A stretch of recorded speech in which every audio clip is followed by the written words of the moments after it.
रोशनी के नकली चाचा को सचिन लाया देशमुख हाउस। उड़े रेणुका के होश। टीवी सीरियल उड़ने की आशा में देखने को मिलने वाला है, जब जिस ट्विस्ट की उठेगा रोशनी के नकली चाचा के राज से पर्दा था। तेजस लेगा रोशनी के खिलाफ फैसला। जी हाँ दोस्तों, आने वाले ट्रैक में साइली का अचानक फोन बजता है। दूसरी तरफ वही डिजाइनर था जिसकी ऑफिस में साइली ने कुछ दिन पहले अपने डिजाइन जमा किए थे। डिजाइनर की आवाज बेहद खुश थी। उसने कहा, साइली, तुम्हारा डिजाइन लोगो हमें बहुत पसंद आया है। तुम्हें शादी का एक बड़ा कॉन्ट्रैक्ट मिला है। जल्दी से ऑफिस आकर बाकी की औपचारिकताएं पूरी कर लो। ये खबर सुनते ही साइली का चेहरा खुशी से चमक उठता है। उसने तुरंत तैयार होकर ऑफिस की ओर रुख किया और वहां जाकर अपने काम को पूरा किया। ये उसके करियर का सबसे बड़ा मौका था जो उसने मेहनत और लगन से हासिल किया था। जब ये खबर घर पहुंचती है तो देशमुख परिवार में जश्न जैसा माहौल हो जाता है। सबके चेहरों पर मुस्कान होती है, लेकिन रेणुका का मन कहीं अंदर से खट्टा हो जाता है। साइली की सफलता से उसे खुशी नहीं बल्कि एक अजीब सी जलन महसूस होती है। साइली ने सोचा कि इस पल को और खास बनाने के लिए घर पर एक छोटी सी पार्टी रखी जाए। सचिन भी उसके साथ इस खुशी में शामिल था। दोनों मिलकर बाजार जाने का प्लान बनाते हैं ताकि पार्टी के लिए सामान खरीदा जा सके। साइली और सचिन बाजार पहुंचते हैं और वहां कई दुकानों से जरूरी सामान लेने के बाद साइली एक मीट की दुकान पर जाती है। दुकान वाले को देखते ही उसके मन में हलचल होने लगती है। दुकान चलाने वाला आदमी उसे कुछ जाना पहचाना सा लगता है। वो आदमी जैसे ही साइली को देखता है, घबराकर कुछ चीजें छुपाने की कोशिश करता है। साइली को महसूस होता है कि उसने इसे कहीं पहले देखा है। कुछ देर सोचने के बाद उसे याद आता है कि ये तो रोशनी का चाचा है। वो चुपचाप इस बात को नोटिस करती है और घर लौटते समय सचिन को सब बताती है। सचिन भी हैरान रह जाता है। दोनों मिलकर तय करते हैं कि इस रहस्य का पर्दाफाश करना जरूरी है। उसी शाम को वे घर पहुंचते हैं और परिवार के लिए शानदार पार्टी रखते हैं। घर में हंसी खुशी का माहौल होता है। सब लोग साइली की सफलता का जश्न मनाते हैं, लेकिन साइली के मन में बार बार वही सवाल घूमता रहता है, आखिर रोशनी का चाचा यहाँ इस तरह मीट की दुकान क्यों चला रहा है। अगली सुबह सचिन और साइली फिर से बाजार जाते हैं। जैसे ही वे उस दुकान के पास पहुंचते हैं, उनका शक पक्का हो जाता है।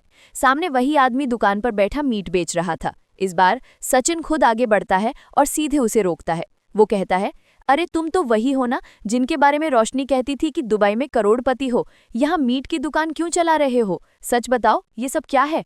चाचा पहले बात को टालने की कोशिश करते हैं। वो कहते हैं, असल में मेरे अकाउंट दुबई में बंद कर दिए गए हैं। जब तक मैं पैसे नहीं निकाल पाता तब तक यही काम करके गुजारा कर रहा हूँ। लेकिन सचिन को उसकी बातें झूठी लगती हैं। वो सख्ती से कहता है, गलत मत बोलो, साफ साफ बताओ सच क्या है, वरना मैं पुलिस को बुला लूंगा। ये सुनते ही चाचा डर जाते हैं और सच बाहर आ जाता है। कामती आवाज में वो कहते हैं, देखो, मेरी इसमें कोई गलती नहीं है, मैं तो बस एक छोटा दुकानदार हूँ। असलियत यही है कि रोशनी मेरे पास आई थी। उसने कहा था कि अगर मैं खुद को उसका अमीर चाचा बताऊं और थोड़े दिन नाटक करूं तो मुझे पैसे मिलेंगे। मैंने लालच में आकर उसकी बात मान ली। साइली और सचिन हैरान रह जाते हैं। उन्हें अब समझ आता है कि रोशनी के पिता के बारे में जो बातें अब तक घर में होती रही थी वे सब झूठ थी। सचिन गुस्से में कहता है, तो इसीलिए उसके पिताजी कभी यहाँ नहीं आते थे, सब झूठा नाटक था। चलो अब तुम्हें हमारे साथ घर चलकर सबके सामने सच बताना होगा। चाचा मजबूर होकर उनके साथ घर जाता है। घर जाकर हंगामा मच जाता है। रेणुका सुनती है कि चाचा तो सिर्फ एक मटन बेचने वाला है, उसके पास कोई पैसा नहीं है, वो सिर्फ कुछ पैसों के लिए नाटक कर रहा था रोशनी के कहने पर। सच जानकर रेणुका के पैरों तले जमीन खिसक जाती है। जब रोशनी की असलियत पता चलता है तभी ऑफिस से रोशनी आती है और चाचा को देखकर चौंक जाती है। फिर चाचा से पूछती है, चाचा आप कैसे हो, बिना बताए आप आ गए? उधर गुस्से से, हाँ तेरे चाचा आ गए और तेरा सच भी आ गया है। तेरे पापा तो बहुत अमीर हैं, बहुत पैसे हैं, तू क्या सच छुपा रहे हैं? निकल जा अब मेरे घर से, तूने हमेशा झूठ बोला। रोशनी, नहीं काकू, मुझे माफ कर दीजिए, मुझसे गलती हो गई। रोशनी होती है हाथ जोड़कर माफी मांगती है, लेकिन रेणुका कुछ नहीं सुनती और रोशनी को कर देती है घर के बाहर। आज का एपिसोड एक साधारण सुबह से शुरू होता है। सचिन और साइली मोटर खराब हो जाने के कारण घड़े में पानी भरने के लिए बाहर निकलते हैं। परिवार के बाकी सदस्य भी सड़क किनारे लगे नल से पानी भरने के लिए परेशान हो रहे होते हैं। इस बीच घर पर प्लम्बर आता है और सचिन को मुख्य स्विच के पास जाने से मना करता है, लेकिन तभी गलती से तेजस स्विच दबा देता है और अचानक कट पूरे घर में फैल जाता है। सबसे पहले रेणुका को झटका लगता है और जब शकुंतला, रोशनी और तेजस उसे पकड़ने की कोशिश करते हैं तो वे भी हल्का झटका खा जाते हैं। थोड़ी देर बाद साइली वहां पहुंचती है। वो स्थिति को समझते ही तुरंत पास पड़ी लकड़ी की छड़ी से रेणुका को अलग करती है ताकि उसे और कोई नुकसान ना हो। परिवार सुरक्षित हो जाता है, लेकिन रेणुका घबराहट और गुस्से में साइली पर ही चिल्लाने लगती है। वो कहती है कि साइली ने उसकी मदद करने के बजाय उसे और चोट पहुंचाई। परिवार के बाकी लोग स्थिति को समझाते हैं कि साइली ने समय पर साहस दिखाकर सबकी जान बचाई, लेकिन रेणुका इस बात को मानने के लिए तैयार नहीं होती। सचिन को जैसे ही पता चलता है कि ये सब तेजस की लापरवाही से हुआ, वो उसे फटकार लगाता है और चेतावनी देता है कि आगे से ऐसी गलती ना हो। दिन धीरे धीरे आगे बढ़ता है। सचिन नौकरी के लिए निकलने से पहले औपचारिक कपड़े पहनकर तैयार होता है। साइली उसे इस नए रूप में देखकर हैरान रह जाती है। सचिन मुस्कुराकर बताता है कि वो अब अपनी गाड़ी को एक ऑनलाइन प्लेटफॉर्म पर जोड़ना चाहता है ताकि ज्यादा यात्री मिल सके। उसका इरादा सिर्फ पैसे कमाना नहीं, बल्कि घर की आर्थिक जिम्मेदारी साइली और परेश के साथ बांटने का था। ये सुनकर साइली बहुत खुश हो जाती है और सचिन को शुभकामनाएं देती है। सचिन एक एजेंसी के पास जाता है और वहां अपना नाम दर्ज कराने की कोशिश करता है। उसे उम्मीद होती है कि उसका विचार सफल होगा, लेकिन कुछ घंटों बाद एजेंसी से फोन आता है। फोन पर बताया जाता है कि वे सचिन को पार्टनर के रूप में शामिल नहीं कर सकते, बल्कि सिर्फ अपनी कंपनी का ड्राइवर रखना चाहते हैं। ये सुनकर सचिन का दिल टूट जाता है। उसने सोचा था कि वो कुछ नया शुरू करेगा, लेकिन उसे ठुकरा दिया गया। वो चुपचाप घर लौट आता है। घर पहुंचने पर उसे साइली के प्रोजेक्ट के बारे में सुनने को मिलता है। प्रोजेक्ट का अंतिम रूप तैयार हो चुका है और साइली की मेहनत रंग लाई है। सचिन उसकी सफलता से बेहद खुश होता है और उसका चेहरा गर्व से चमक उठता है। उधर ज्योतिषी की बात मानते हुए रेणुका और तेजस उसी दिन उपवास रखने का संकल्प लेते हैं। उनका विश्वास है कि ऐसा करने से घर में सुख समृद्धि बढ़ेगी। लेकिन ठीक उसी समय सचिन ने अपनी ओर से परिवार को खुश करने के लिए खास तैयारी की होती है। वो साइली की सफलता का जश्न मनाने के लिए बिरयानी बनाता है। घर में खुशबू फैल जाती है और माहौल खुशनुमा हो जाता है। इसी बीच साइली और उसकी एक दोस्त बाजार जाती है। वे पार्टी के लिए सामान खरीदते हुए मटन की दुकान पर पहुंचती हैं। दुकान देखकर साइली को कुछ अजीब सा लगता है। उसकी आंखें सिर्फ मटन को काटता हुआ देख रही थी, पर उसका ध्यान कहीं और था। उसने ध्यान से देखा तो दुकान वाला ठीक से मटन काट ही नहीं पा रहा था। उसे देखकर ऐसा लग रहा था जैसे वो कुछ और ही करना चाहता हो। उसने फैसला किया कि वो बाद में यहाँ आकर इस बात की तहकीकात करेगी, वरना उसका शक सही नहीं होता। लगता है जैसे उसने ये जगह या दुकान वाला पहले कहीं देखा हो। वो हैरान रह जाती है और सोचने लगती है कि ये व्यक्ति आखिर कौन है। एक तरफ सचिन का संघर्ष और उसकी हिम्मत दिखाई देती है, तो दूसरी तरफ साइली की सफलता और उसके साहसी फैसले। देशमुख परिवार का जीवन खुशियों और परेशानियों के बीच आगे बढ़ता है, लेकिन इस दिन की घटनाएं सबके लिए यादगार बन जाती हैं। आज के एपिसोड में बस इतना है। कमेंट में बताएं ये स्टोरी कैसा लगा। रोशनी दिखी सीसीटीवी में, पुलिस ने रोशनी को पकड़ा, सचिन का फोन वापस मिला। देखिए पूरा वीडियो अब। कहानी की शुरुआत होती है उस पल से जब शीख के हाथ से फोन नीचे गिर जाता है। जल्दी जल्दी अपने कदम बढ़ाते हुए वो एक ऑटो में बैठ जाती है और उसे जरा भी एहसास नहीं होता कि वो क्या पीछे छोड़ाई है। उसी वक्त वहीं पास में बैठे चप्पल मरम्मत करने वाले चाचा को वो फोन दिखाई देता है। उन्होंने वो फोन उठाया और मन में सोचा कि अगर वो लड़की वापस आएगी तो उसे लौटा देंगे। मगर जैसे जैसे वक्त बीतता गया, शीख वापस नहीं आई और चाचा सोच में पड़ गए कि अब क्या किया जाए। आखिरकार उन्होंने वो फोन पुलिस को सौंपने का फैसला किया। चाचा सीधे थाने पहुंचे और दरोगा को फोन सौंपते हुए बोले कि ये एक मैडम का फोन है जो ऑटो में बैठते वक्त गिरा था। दरोगा ने पूछा, क्या तुम उस लड़की को जानते हो?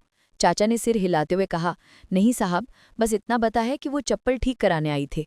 दरोगा ने जैसे ही फोन ऑन किया, उसमें सचिन और साइली की एक तस्वीर स्क्रीन पर दिखी। पुलिस ने चाचा से पूछा कि क्या ये वही लड़की है? चाचा ने देखा और तुरंत जवाब दिया, नहीं साहब, ये तो हमारे मोहल्ले के सचिन और उनकी बीवी साइली हैं। पुलिस को मामला अजीब लगा। उन्होंने तुरंत सचिन को कॉल किया और थाने बुलाया। फोन की खबर सुनकर सचिन चौंक गया। घर जाकर उसने साइली को बताया कि उसका खोया हुआ फोन मिल गया है और पुलिस ने बुलाया है। साइली ने तुरंत साथ चलने का निर्णय लिया। दोनों थाने पहुंचे। पुलिस ने बताया कि फोन चप्पल वाले चाचा ने लाकर दिया है। सचिन ने चाचा से पूछा कि फोन उन्हें कहाँ मिला। चाचा ने वही कहानी दोहराई, एक लड़की चप्पल ठीक कराने आई थी और फोन वहीं गिर गया था। साइली ने पूछा, आप उस लड़की को पहचानते हैं? चाचा ने सिर झुका दिया, नहीं, उस दिन तो बस आवाज़ दी थी, लेकिन वो ऑटो में बैठकर निकल गई थी। फोन पाकर दोनों घर लौट आए। मामला अभी सुलझा नहीं था, लेकिन कुछ तो हाथ लगा था। अगले दिन शीख मोहल्ले में दिखाई दी। वो बुरी तरह परेशान थी। असल में फ़ोन ढूंढ रही थी, लेकिन रोशनी के डर से किसी से कुछ कह नहीं पा रही थी। चाचा ने उसे देखा तो तुरंत पहचान गया कि यही वो लड़की है जिसके पास से फ़ोन गिरा था। चाचा ने तुरंत सचिन को फ़ोन किया। सचिन फौरन पहुंचा और शीख से पूछा, क्या ढूंढ रही हो? शीख घबरा गई, बोली, नहीं, कुछ नहीं। सचिन ने अपने हाथ में फ़ोन दिखाया और पूछा, कहीं ये तो नहीं? फ़ोन देखकर शीख कांपने लगी। उसका चेहरा सफ़ेद हो गया। सचिन ने सख्त लहजे में कहा, सच बता दे, वरना पुलिस के हवाले कर दूंगा। पुलिस का नाम सुनते ही शीख टूट गई। कांपती आवाज में बोली, सचिन भैया, मैंने फ़ोन नहीं चुराया, ये सब रोशनी ने किया। उसने ही तुम्हारा फ़ोन उठाया और ज़बरदस्ती मुझे पकड़ा दिया। मुझे धमकी दी कि अगर कुछ कहा तो सबको बर्बाद कर देगी। शीख ने आगे बताया कि सिर्फ फ़ोन ही नहीं, रोशनी ने साकू मौसी के घर से 1 लाख रुपए भी चुराए थे और वो पैसे किसी चींटी नाम के आदमी को दिए गए थे। सचिन ये सुनकर गुस्से में तिलमिला गया। उसने शीख को साथ लिया और सीधा घर पहुंचा। घर में घुसते ही उसने सबको बुलाया और कहा कि आज सच्चाई सामने आएगी। उसने सभी के सामने शीख को सच्चाई दोहराने को कहा और बताया कि रोशनी ही असली चोर है। सब हैरान रह गए। तभी दरवाज़ा खुला और रोशनी ऑफिस से घर लौटी। जैसे ही उसकी नज़र शीख पर पड़ी, वो चौंक ली। सचिन ने कहा, बहुत हुआ तेरा ड्रामा, अब पुलिस तुझे ले जाएगी। रोशनी ने नाटक किया कि उसे कुछ पता नहीं, लेकिन तभी पुलिस भी घर पहुंच गई और सचिन के इशारे पर रोशनी को गिरफ्तार कर लिया। रोशनी चिल्लाने लगी, तेजस बाबू मुझे बचाइए, मैं निर्दोष हूँ। मगर तेजस का दिल भी टूट चुका था। उसने रोते हुए कहा, अब तेरा घर जेल ही है। पूरे मोहल्ले में रोशनी की गिरफ्तारी की खबर फैल गई। लोग खिड़कियों से झांकने लगे। हर कोई हैरान था कि जो लड़की हमेशा शरीफ और स्मार्ट बनती थी, वहीं चोर निकली। कहानी यहीं खत्म नहीं होती। रोशनी की गिरफ्तारी के बाद घर का माहौल पूरी तरह बदल गया। रेणुका पूरी तरह टूट चुकी थी। उन्होंने रोशनी को बेटी माना था और अब वही विश्वास टूट चुका था। शीख भी डरी हुई थी कि कहीं रोशनी अब उसे फंसा न दे, मगर सचिन ने सबको समझाया कि शीख की गलती सिर्फ इतनी थी कि उसने सच देर से बताया। असली गुनहगार रोशनी है। तेजस भी अपने कमरे में अकेला बैठा रो रहा था। उसे अपनी गलती का एहसास हो चुका था। उसने सोचा कि अगर उसने पहले ही सच देखा होता तो ये दिन नहीं देखना पड़ता। उधर पुलिस ने रोशनी से पूछताछ शुरू कर दी। पहले तो रोशनी ने खुद को निर्दोष साबित करने की कोशिश की, लेकिन जब पुलिस ने सामने सबूत रखे, फ़ोन, चोरी की जानकारी और शीख का बयान, तो वो टूट गई। रोशनी रोने लगी और बोली, हाँ मैंने किया, लेकिन मजबूरी थी। पुलिस अधिकारी ने सख्त लहजे में कहा, मजबूरी नहीं, तुम्हारा लालच था जो तुम्हें यहाँ तक लाया। पुलिस की पूछताछ में रोशनी ने किसी का नाम नहीं लिया, लेकिन कहा कि अगर उसने किसी का नाम लिया तो उसकी जान को खतरा पड़ सकता है। सचिन और साइली को अब यकीन हो गया कि रोशनी अकेली नहीं है, उसके पीछे कोई और बड़ा खिलाड़ी है। उसी रात शीख ने सचिन को बुलाया और एक नई बात बताई। उसने कहा कि रोशनी ने उसे धमकाया था, कहा था कि उसके पास बड़े लोग हैं जो उसे बचा सकते हैं। अगर उसने साथ नहीं दिया तो उसके परिवार को बर्बाद कर देगी। सचिन ये सुनकर सतर्क हो गया। अगली सुबह वो थाने पहुंचा और पुलिस को सारी नई जानकारी दी। पुलिस ने रोशनी से दोबारा पूछताछ की, लेकिन वो अब भी नाम नहीं ले रही थी। तेजस ने खुद आगे आकर कहा कि उसके पास कुछ दस्तावेज और लेन देन की फाइलें हैं जो इस मामले में मदद कर सकती हैं। उसने पुलिस को सहयोग देने का फैसला किया। यहाँ थाने में रोशनी से कड़ी पूछताछ चल रही थी। शुरुआत में वो लगातार यही दोहरा रही थी कि वो अकेली है और उसके पीछे कोई नहीं है, मगर जैसे पुलिस ने सबूत उसके सामने रखने शुरू किए, उसकी आंखों का डर बयां करने लगा कि बात कुछ और है। अंततः उसने टूटी हुई आवाज़ में कहा कि वो नाम नहीं ले सकती, क्योंकि अगर उसने किसी का नाम लिया तो उसकी जान को खतरा पड़ सकता है। इस पर पुलिस अधिकारी ने सख्ती से कहा कि अगर वो सच बताएगी तो शायद उसे कम सज़ा मिलेगी, वरना उसकी मुसीबतें और बढ़ जाएंगी। कांपते हुए रोशनी बोली कि ठीक है, वो सब बताएगी, लेकिन शर्त यह है कि पुलिस उसे और उसके परिवार को बचाए। उसने बताया कि बाहर से कोई बहुत बड़ा आदमी है जिसे सब डरते हैं, वही उसे मजबूर करता रहता है, और कहा कि अगर उसने उसकी बात नहीं मानी तो वो उसके परिवार को खत्म कर देगा। इधर मोहल्ले में बातों का भूचाल आया हुआ था। कोई कहता कि रोशनी निर्दोष है, ऐसी लड़की कभी गलत काम कर ही नहीं सकती, तो कोई कहता कि उसके चेहरे पर अपराध की झलक साफ नजर आती है। इन सारी अफवाहों के बीच सचिन और साइली को सबसे ज्यादा चोट पहुंच रही थी। साइली ने सचिन का हाथ थामते हुए कहा कि लोग जो मर्जी कहें, लेकिन हमें हार नहीं माननी। सचिन ने भी दृढ़ स्वर में कहा कि अब ये लड़ाई सिर्फ परिवार की नहीं बल्कि सम्मान की बन चुकी है। अगली सुबह पुलिस ने तेजस को बुलाया। तेजस ने कुछ दस्तावेज और लेन देन की रसीदें पुलिस को सौंपते हुए बताया कि रोशनी अक्सर कहती थी कि उसे किसी खास शख्स से पैसे मिलते हैं। उसने रोशनी को फ़ोन पर संदिग्ध बातें करते भी सुना था, जिससे उसे लगा कि ये कोई बड़ा रैकेट है। दस्तावेजों की जांच में पुलिस को ऐसे बैंक खातों का पता चला जिनमें फर्जी नामों से लेन देन किया गया था। ये देखकर मामला और भी गंभीर हो गया। जैसे जैसे जांच आगे बढ़ती गई, ये साफ होने लगा कि रोशनी इस खेल में सिर्फ एक मोहरा थी। उसके पीछे कोई बड़ा संगठित गिरोह था। इस तनाव के बीच रेणुका की हालत बिगड़ती जा रही थी। वो रातों को ठीक से सो नहीं पा रही थी और बार बार डर जाहिर कर रही थी कि कहीं ये लड़ाई किसी बड़ी विपत्ति में न बदल जाए। साइली उन्हें ढांढस बंधाती, जबकि सचिन ने दिन रात पुलिस के साथ मिलकर इस पूरे रैकेट की तह तक जाने का निर्णय लिया। आखिरकार एक दिन पुलिस को फ़ोन ट्रैकिंग के जरिए एक नाम मिला, विक्रम शेट्टी। ये नाम सुनकर सचिन चौंक गया, क्योंकि ये वही व्यक्ति था जो अक्सर उनके मोहल्ले में आता जाता रहता था। उसे हमेशा एक सफल बिजनेसमैन समझा जाता था। पुलिस ने विक्रम पर नजर रखना शुरू कर दिया, लेकिन वो बड़ा चालाक था।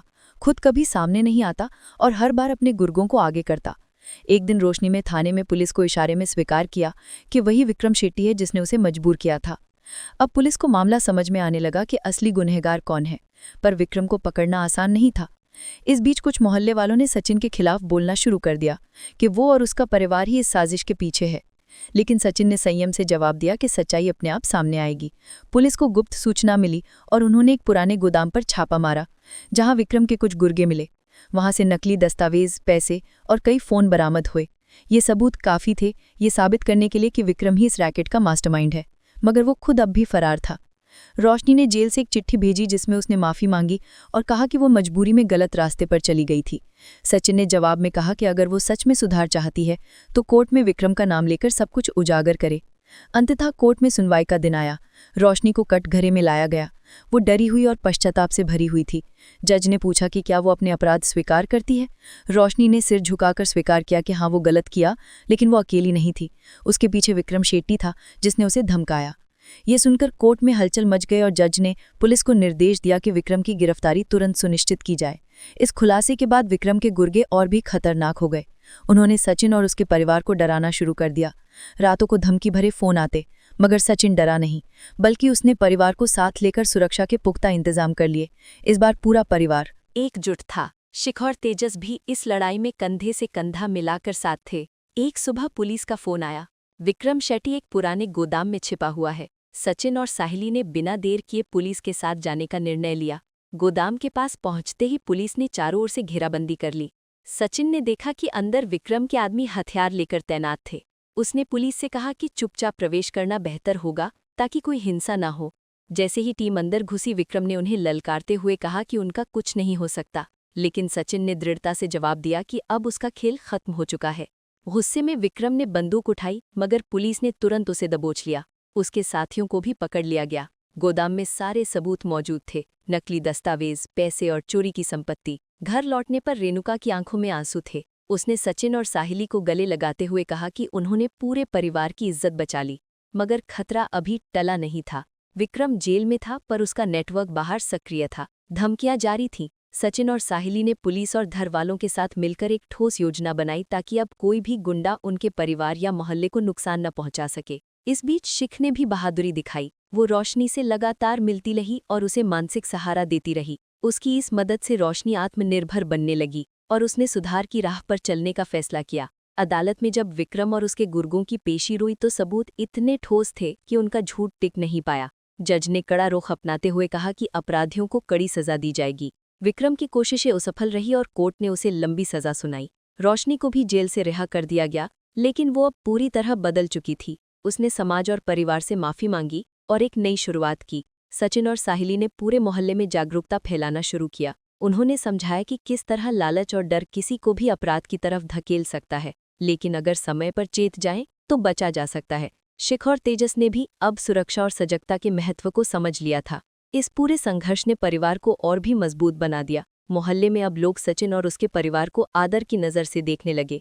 अब मामला सिर्फ चोरी का नहीं रह गया था, ये एक बड़ी साजिश बन चुकी थी। मोहल्ले के लोग दो हिस्सों में बन चुके थे। कुछ अब भी रोशनी को निर्दोष मान रहे थे, तो कुछ मान चुके थे कि वही असली दोषी है। सचिन और साहिली अब इस लड़ाई को पूरी तरह लड़ने को तैयार थे। अब ये लड़ाई सिर्फ परिवार की साख की नहीं, बल्कि सच्चाई और इंसाफ की थी।